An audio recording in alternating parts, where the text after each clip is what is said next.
This is the Rebel Author Podcast, where we talk about books, business, and occasionally bad words.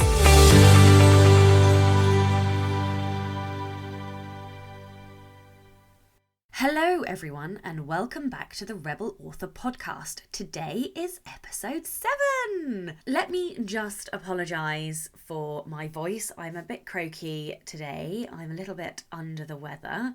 I feel like I've been apologising a couple of times for being under the weather on this podcast, but clearly I use my voice too much. Anyway, I've been keeping a log of the lessons that I've been learning on my journey through full-time writing.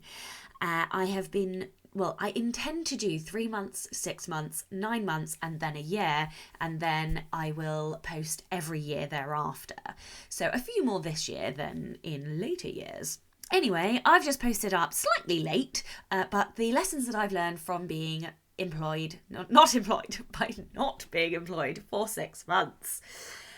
I actually freaked out last night because I have a countdown app and it understandably counts down to all big events. And I had one counting down to leaving my job. But the cool thing about this app is that after you reach the big day, it then continues counting, but counting up. So how long has it been since? Well, I opened it and realised that I'd left my job 212 days ago. And I had a bit of a shut the fuck up moment because how the hell has it been 212 days? That felt shocking. When you say 6 months, it doesn't seem like a very long time. But when you then say 212 days, I was a bit like, whoa, how have I not died or been made homeless or, poor yet? But yeah, fuck you, corporate world, never going back. I will put the link to the lessons that I have learnt in the show notes. Next up, I have been a very long time fan of YouTube sensation Jenna Moreci. She is absolutely hilarious and she has a potty mouth that's even worse than mine. And she also happens to be one of the nicest authors I think I've ever met. So I was absolutely delighted when she asked me to be on her YouTube channel talking all about how to go full-time as a writer. If you would like to listen to that if you would like to watch that YouTube show, I will post the links in the notes. Okay, on to Nano. As I record this, it is the 29th of November. Just one day left of Nano. So tell me, listeners, how did you do? Send me a tweet or drop into my Facebook or, I don't know, email me, whatever you want. So you can email on rebelauthorpodcast@gmail.com or tweet me at rebelauthorpod. Let me know how you did. I'd love to know if you won, if you perhaps hit your goal, even if it wasn't 50,000. Yeah, let me know. I didn't win, but I didn't really intend to win. I knew it was unlikely I would hit 50k. We have a number of family birthdays and events in November, so it was highly unlikely that I would win. However, I got 30,000 words of the first draft of The Anatomy of Prose. I was pretty fucking happy with that. I am not the world's fastest writer, and I've had a very slow writing year. What with the transition, moving house, and all of that stuff, whole load of mental block, doubt, that bastard. So yeah, I was thrilled that I got 30,000 words, and I intend to continue with the Anatomy of Prose draft and hope to have it completed, or at least I hope to have the whole thing completed and edited by the end of the year. And if I can do that, then I'm going to do a cover reveal before Christmas, because I do have the cover and I really want to show it to you. So yeah, hopefully it's going to be released in the new year, but never say never, because, this is me and I do like to rebel. So I'm just going to say I'm working towards getting it finished real soon. Moving on. Listener Rebel of the Week this week is David Tapara. David says, "It's funny what one recollects from one's childhood. For example, my parents told me that I couldn't eat peanut butter out of the jar. In fact, this was something I was told on multiple occasions. So one very uneventful afternoon, I grabbed the peanut butter and a very large spoon. I found the best place to hide, which was under the kitchen table, and so proceeded to eat from the jar. In that instant, I discovered two things. One, that you can eat peanut butter from the jar, and two, that my parents were very wrong. Even worse, they'd lied to me. Now, the punishment in the 70s can be a tad excessive, so I'll spare the details and parents lie. To this day, I evil smile at every peanut butter jar I walk past in the supermarket, and don't evil smile with people around. They tend to judge. Thank you very much, David. I love that story. Rebels, what am I trying to say? Rebellion can come in all kinds of forms, from, big shoving the birdie up at your boss to little thefts of, chocolate spread from a jar or peanut butter. I love it. Now, the only thing I will say is that I'm not sure if you guys want me to continue with these listener rebels. I'm almost at the end of the initial tranche of rebel stories that I received, and I haven't received any more. So I guess if I don't get any more, then I will probably close this segment of the show. So yeah, if you would like this segment to continue, let me know. Or if you would like to be a listener rebel, then email me your rebel story at rebelauthorpodcast@gmail.com or tweet me at rebelauthorpod. 2 new patrons this month. Welcome to Kelly and Ariane. Thank you so much for your support. It means the world to me, and it also ensures that this podcast lives. So thank you very much. I've just posted November's exclusive post, which is all about perfectionism and its destructive nature and what you can do about it. This post was so hard to write. I couldn't really write a post about perfectionism and not tell you about my personal experiences. So I do kind of bare my soul a bit in this post and tell you a whole bunch of things I didn't mean to tell you. There's also there's a funny photo as well to go along with it. So if you would like to get access to that, as well as the backlog of all of the posts and early access to all of the Rebel Author podcast episodes, you can by visiting www.patreon.com/Sasha Black, and that is Sasha with a C and not an S. Okay, one more announcement before we start the show. I wanted to let you know that as part of her launch, my guest today, Katie Forrest, will be running a live Q&A in my Facebook group all about time management, and that is going to be on the 11th of December 2019 at 1 p.m. So if you would like to join, I will leave a link in the show notes, or you can you can type in 13 Steps to Evil in Facebook and you should find it in the groups. Okay, on with the show. Hello and welcome back to the Rebel Author Podcast. Today I am with Katie Forrest. Katie is an indie author, time management geek and director of a boutique law firm and mum to a daughter with complex additional needs. She loves reading, listening to the rain, me too, and is quite obsessed with cacti. Welcome. Hi, thanks for having me. So first of all, just tell me about the cacti.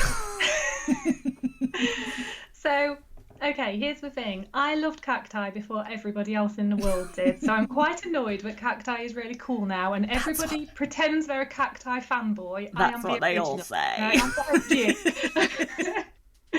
I went to Arizona years ago and the holiday was really special to me and I just fell in love with cacti, came home, got a tattoo. That is dedication. Still with as many cacti as I can. I only wear socks with cacti on, for example. So yeah, totally obsessed. How many are there in your house across real and fake cacti? How many are there? Could you even count? Oh, probably hundreds. Like my bed sheets have got cacti on. My cups have everything. Yeah, totally obsessed. And do you know like random facts about them as well, or like? No, I know nothing. All right. They just look pretty. Yeah, okay. There are like some seriously bizarre looking cacti though. There are some really cool ones. Yeah.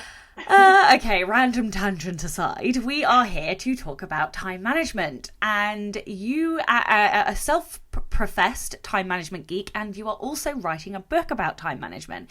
So tell me about your writing. Tell me about your journey. Tell me how you got to where you are. Sure. Okay. So I'm one of those typical people, always wanted to be a writer. As a kid, I was up in my bedroom writing, not going outside playing. So always been a complete geek. And then life got busy, and so I didn't write for years and years and years. And then at the end of 2017, I realized this is crazy. I have got to just make the commitment, because my life is never going to calm down. So I need to just make it a priority. And so I made that decision end of 2017, published 11 books in 2018, and just kind of short books, little books. Yeah, still it was 11. I'm trying to pick myself up off of the floor. Anybody that can publish at that rate, I bow at your feet. I feel so unbelievably slow in comparison, but tell me all the secrets. There's lots of hacks and things. I am a quick writer. That is just a strength I've got. I'm not saying any of the words are any good, but... And you're writing a time management book. How did that happen? Lots of people were asking how I was managing to write and publish fairly quickly, while working a full-time job and raising my daughter. So I kind of just started to think there is an interest out there, and I've always been obsessed with time management. So if you look at my bookshelves, they are just full of time management books, but I don't necessarily think those ideas are meant for creatives. Very often it's kind of management speak. So I wanted to do something with creatives in mind. That's so tell me then, what does good time management look like? Okay, so to me, there are three components really. So living a life that's in line with your areas of focus. I don't say priorities, because priority is singular. That's a mistake that we make quite often. We can only have one priority, but we can have several areas of focus, and time management will let you live a life that is actually in alignment with those. Let's just stop. Hang on 1 second, because my brain is exploding already. Wow, that's a new way of thinking about it. Wow. I just need a minute, because my head is erupting. Nobody has ever said that to me, and nobody has ever talked about focus or priority in that way. I think that is fascinating. So is that the crux of your of kind of the shape of your book? Because I mean, we are told to prioritize, always, constantly prioritize. But I mean, sorry, carry on. I'm just waffling because I'm having an epiphany right now, live on this podcast. That's wonderful. Yeah. Thank you so much. The priority thing is big for me. We just can't have so many. We just can't have 10 priorities. How on earth do you then decide what to do with everything as a priority? So I prefer to look at it as areas of focus. So how many are we allowed? How many areas of focus? As many as you want. Things are going to get more complicated the more you've got, but very often for people, areas of focus would be your writing career, your day job if you've got one, your family life, your self-care, and probably some kind of community involvement, maybe religious activity or something. I think they tend to be the core groups that people have. But yeah, you can have as many as you want. I feel like you've just given me permission to do all of the things. Sorry, yes, do carry on. Sorry, I know I interrupted, but it was worth it. No, that's fine. I was saying that time management has got three kind of core elements for me. The second is clarity around what to do and why you're doing it. And the third is boundaries in place for yourself and for other people. Okay, and so I think the second one is probably self-explanatory in terms of having clarity on your goals. Yeah, pretty much. So you've got 24 hours in a day. How can you attempt to manage them if you don't know what you're trying to achieve with them? Yeah. So talk to me about boundaries, because, that I'm raising all my eyebrows because I feel like I'm about to get scolded for my behaviour now. So boundaries, I think there's two senses to boundaries that you have for yourself and boundaries that you have towards other people. So a boundary for yourself, very often it's something like Facebook. Do you have boundaries in place in terms of how much you're accessing social media, how much you're allowing yourself to do that? And maybe that's not your particular distraction thing, maybe that's just mine, but you will probably have your own, whatever it might be. So have you set up some boundaries around that? And then boundaries around other people is, how often are you allowing yourself to be interrupted? Are you letting people take up your days to run them around and take their calls and do things that they wouldn't expect you to do if you were working in a typical job? They wouldn't call you out for half a day to counsel them or run them around or just go for coffee. So have you made those boundaries clear in terms of, this is my work time and sometimes I'm going to need to say no to you? So I nodded along to everything you just said because I am terrible for this. And you are right. I think there's something really key that you said there. I allow myself to be interrupted. How do I stop that? How does anybody stop that? Because obviously we have, and I don't know if this is because I'm a mother or perhaps it's augmented because I'm a mother, but I have guilt if I don't respond or if I don't pick up the phone or if I put my phone on do not disturb or if I don't help or I don't go and look at the new car that somebody wants to buy or whatever. I feel bad and it's distracting. It invades my brain. So how do we stop allowing ourselves to be interrupted? Sure. So I'm sure that this does affect both genders, but there is research to show that this is particularly something that females feel quite keenly. We are nurturers and we want to put everybody's needs before ours. So there definitely is truth in what you're saying in your experience. That isn't to say that men don't feel the same pull as well. I'm sure they do. Honestly, in the situation that you're describing where people are presumably on your side and want you to achieve and want to help you, I think sometimes it's about a really candid conversation with them, saying these blocks of time need to be work focused. Please don't invite me somewhere. Please don't call me because I will feel as though I've got to answer your call. I'll want to go out with you. So ask for their support. That assumes that they are supportive influences in your life. If they're not, if they're people who are trying to take more of your time than they really deserve or are entitled to, then it's going to be a little bit more hardball. And I'm a huge fan of Oprah saying that no is a complete sentence. I probably quote that every day to somebody, very often myself. So just saying no is absolutely fine. I've never heard that before. No is a complete sentence. I love that. That's amazing. I think that's really interesting. And one of the things that really hit home with what you said there was saying, please don't call me because I will feel like I have to pick up.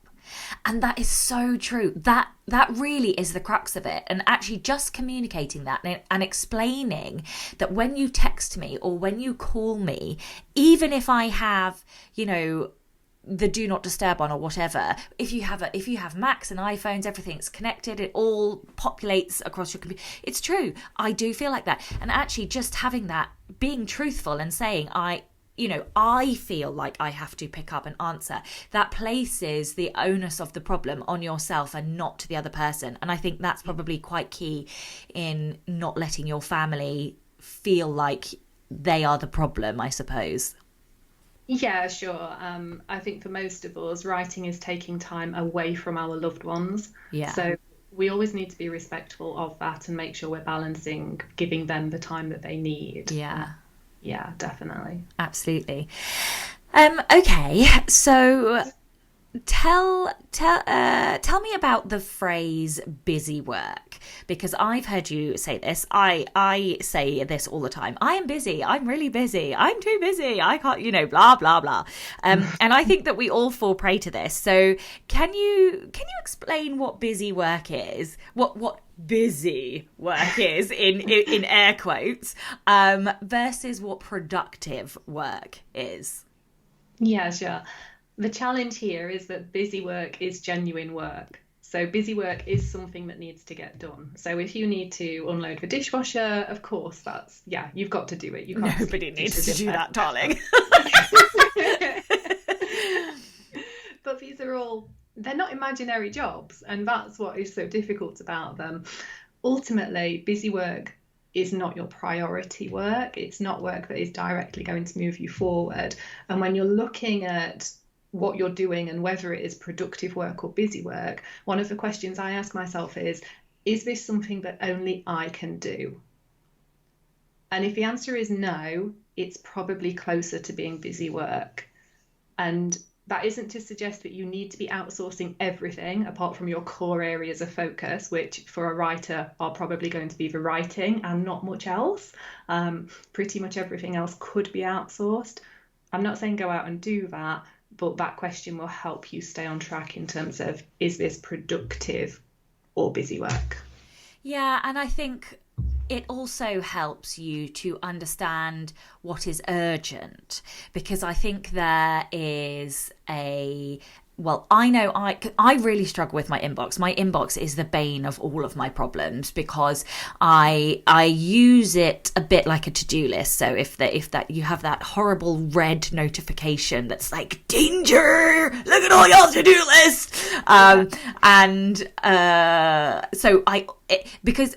And obviously it's psychological. That's why Facebook use it as a red notification, because it's, alert, you must go and do it.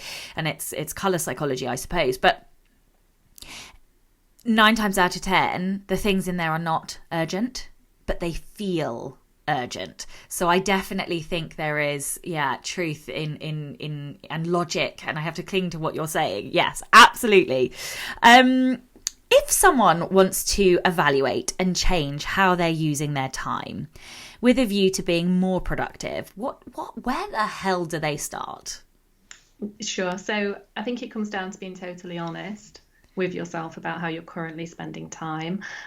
So you can look back over your last week or your last few weeks, and you can ask yourself questions of, how productive have I been? How much progress have I made? The difficulty with that is that relies on your memory, and all of us are working with memories that aren't perfect. Some of them more flawed than others. Mine is pretty rubbish. Me too. So the way that I suggest is to keep a time log for a period of 7 days and actually record your time as you're spending it. And then at the end of those 7 days, look back and have a much more accurate log of, wow, I spent 3 hours that day on Instagram, and that's not an area of my focus right now. So I would suggest diving in with a time log. Some people will have a real kind of, I don't want to do that. That sounds really hard. That sounds really boring, or whatever.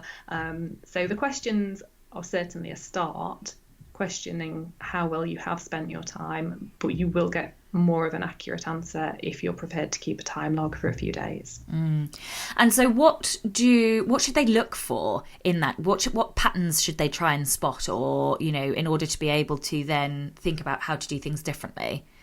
So for the person who has kept a time log and then is going to analyse it, they need to know what their goals are. So I ask people, what is your milestone goal? And very often that is, I want to become a full-time writer, and in order to do that, I think I need to release 3 books in the next year, or whatever it might be. And once they've got those goals set out, they can look back at the time log and see, did my activity actually represent what my goals are? Did it move me closer to them?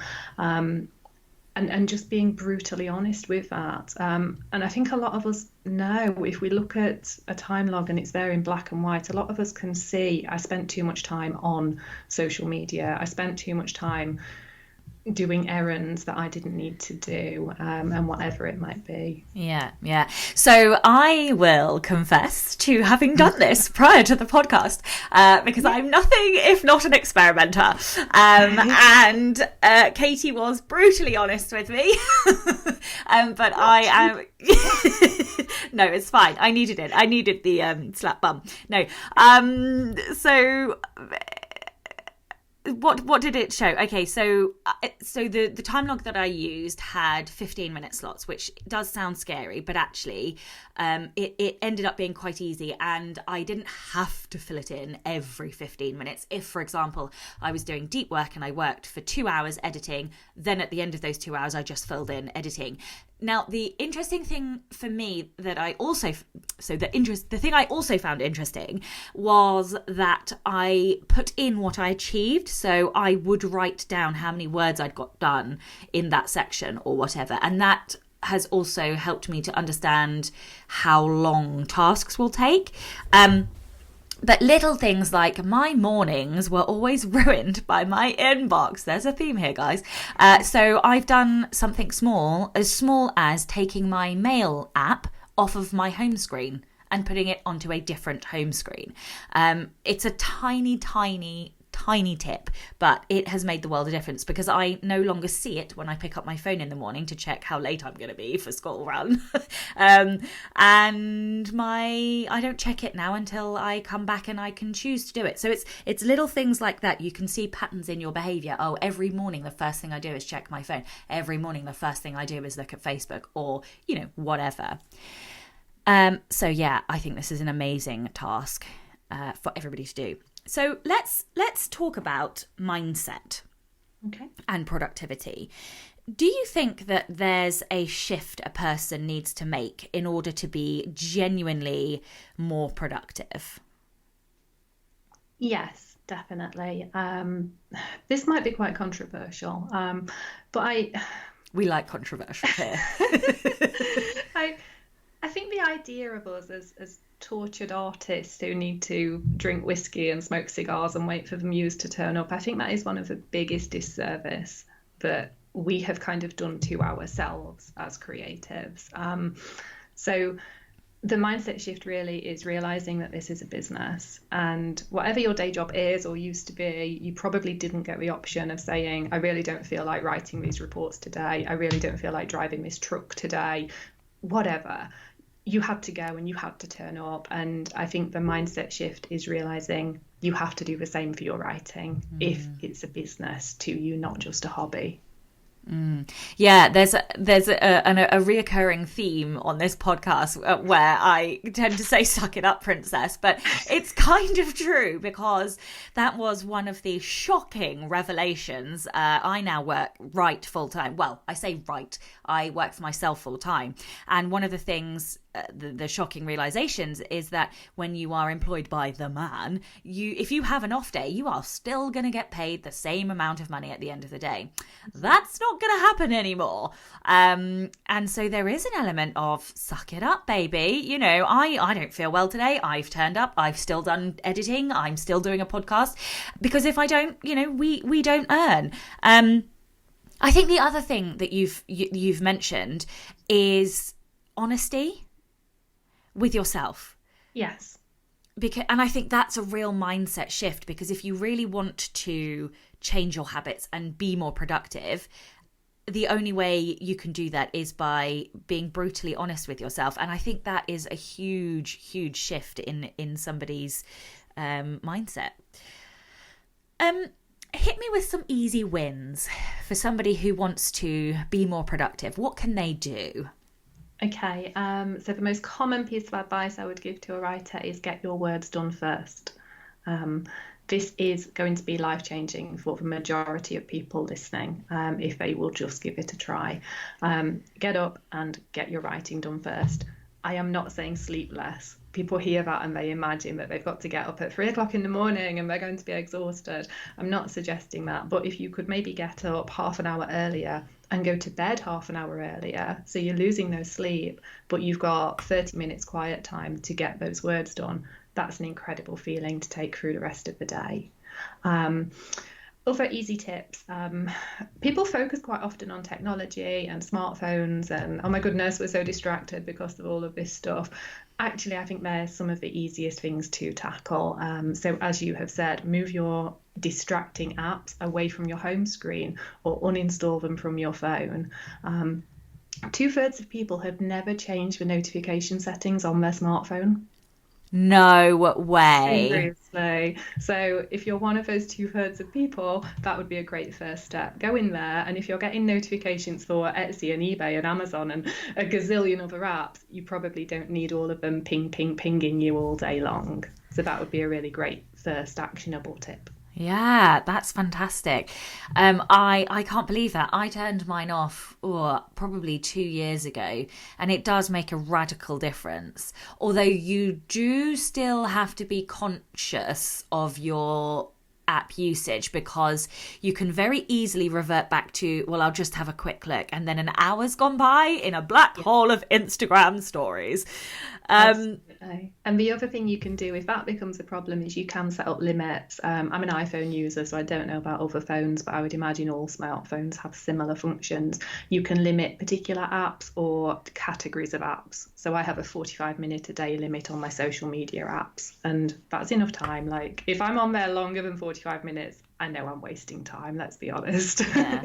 Yeah, but there you go though, being honest, because I'm like, no, 45 minutes is nothing. And I'm like freaking out, but I'm like, no, come on, Sasha, because let's be realistic, 45 minutes is nearly an hour. What can you do in an hour? But you're so right. But it is these embedded habits that we need to break. Let's just explore the distraction thing a bit, because there's kind of two things. There are some apps that you can use. I use one on my Mac called Self Control. It's sort of a spade shape with a skull on it. But there's also other software called Freedom Software, I think, that you can use, which basically puts a time lock. It stops you accessing social media sites or whatever sites you choose that are distracting on your computers. But let's, distractions are distractions. So what about things like the free write? So for those that don't know about the free write, it's a very expensive piece of analog technology, essentially. It's a you can type, it's a modern typewriter, essentially, a modern keyboard with no internet, more or less. And then so you have the complete distraction-free writing, but it's like $600 or something. Do you think that people should get another computer with no Wi-Fi, or is it pointless? I mean, is it just a matter of training ourselves? It's going to be different for each person. My personal opinion is, there's a level of distraction that we all kind of give into through the day. But if you feel like distraction is a bigger issue for you than it might be for the average person, then I would ask you why. So what are you trying to avoid? So if you're getting distracted, you're trying to avoid some kind of pain or discomfort. What is that? And if there is a deeper root, I personally don't imagine that any particular device is going to solve that for you, because maybe then you'll just start hoovering or something. Like there's a million ways to be distracted. I'm sure you'd find others. Yeah. And again, we're cycling back. We are cycling back, everybody, to the fact of being honest with yourself and saying, honestly, what is the priority? Content is king when you're a writer. And if you are not producing words, you ain't going to be earning money at the end of the day. But actually, that's quite an interesting point about other problems and deeper issues. Are there any people who shouldn't focus on time management and productivity hacks? Yeah, certainly. So people in what I call crisis mode, very often a person in crisis mode does start looking at time management because they feel as if their life is out of control. But it isn't the right time. Again, just in my opinion, I don't think it's the right time. And I would define a crisis as being something that is short-term and unexpected. So the example I tend to use is having a baby. If you're pregnant and you'll know you're going to have a baby, having that newborn baby will be so life-changing, as we both know. Yeah. But it isn't a crisis. It was expected. You knew it was going to happen. If there are any complications with mum's health or baby's health, including things like postnatal depression, then absolutely that new baby becomes a crisis, period. And when you're in a crisis mode, you need to just look after yourself. Yeah. And I think that is a really good point, because I say we, you probably don't do this, but I constantly beat myself up for not achieving what I wanted to achieve, or only doing 2,000 words instead of editing 3,000 words, or, and actually it's wildly unhelpful being unkind to yourself. day, and I do the same. Yeah. But it's a really hard habit to break, isn't it? It really is. Yeah. So any tips for doing the opposite and embedding good habits? Sure. So research suggests that it takes 21 days to build any habit. So repetition is the key here. So decide what you're going to do and make it part of your daily routine. But any time that you can habit stack is going to be really, really helpful. So that is where you choose a new habit that you want to develop and you link it to something you're already doing. So if you want to do daily gratitude, you could say, I'm going to do this after I brush my teeth. And then the brushing the teeth will trigger the new habit that you're trying to build. Oh, that's really interesting. I've not heard of that before. That is fascinating. I drink coffee every day, so I'm just thinking now of what I can do to connect coffee, my life source, to new habits. Let's talk about burnout, because burnout is a real issue, I think, for a lot of creatives, and I think a bit like being in crisis and looking at time management when really actually we just need to rest. What good habits or productive time habits can we embed that will prevent burnout, I suppose, or help us through it? I think really the key here is to decide on a pace that is realistic for you and maintainable. So if you know that you can write 2,000 words a day, don't put yourself into a situation where you're going to have to write 6,000 every day. That is going to lead to burnout. Yeah. Recognize your limits and try to avoid comparisonitis, really. Yes, that little bitch. I suppose if you want to push yourself, you could always add 10% to your goal, to your daily goal. Yeah, sure. And it's just checking in with yourself. Does this feel good? Is this something that I can keep doing? Because we're all in this for the long game, hopefully. We're not thinking I'm going to do this one book and I'm going to make my mega gazillions of pounds and retire. So if you're in it for the long term, you've got to be doing something you can get up and do day after day after day after day. Yeah. And so how far through your book are you? Because obviously you are going to be publishing a book on time management. I am, yes. So I think I've got about 20,000 words at the moment, and it just keeps getting longer. So I'm not quite sure how long it's going to be. There's so much stuff to put in it. Do you have a target month you'd like to release in? November. Okay. So then for listeners, I will make sure we release this podcast around that time so that everybody can. But if a book isn't out. Yeah. Yes. I mean, January. No. Yeah. So do you have a title? I think it's just going to be Time Management for Writers. Okay. Perfect. So where can listeners find out more about you? Sure, so they can go across to my website, which is katieforrest.com, and that's Katie, Katie, and Forrest with 2 R's. And if they go to katieforrest.com/time log, then they can actually get the template time log that I suggest people fill in for a week. And I also have a Facebook group. It's Time Management for Writers by Katie Forrest, and it's super small, but I post a little daily tip in there. Okay, perfect. So there is one last question, which is a question we ask all of our guests. Look at me talking about myself as if I'm more than one person. This is the Rebel Author podcast. So tell me about a time that you unleashed your inner rebel. I really struggled with this question. Everybody does, believe me. I get panicked emails, stricken authors. Oh my God, I'm not a rebel. I'm like, darling, you are.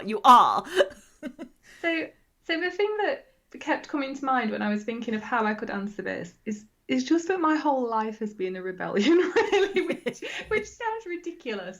But I can't really think of any specifics. But what I did do was I was brought up by a very working class family where I was pretty smart, and I was told my options leaving school were to work in a factory or work in a shop, because that was just the community that I was raised by. No criticism to them at all.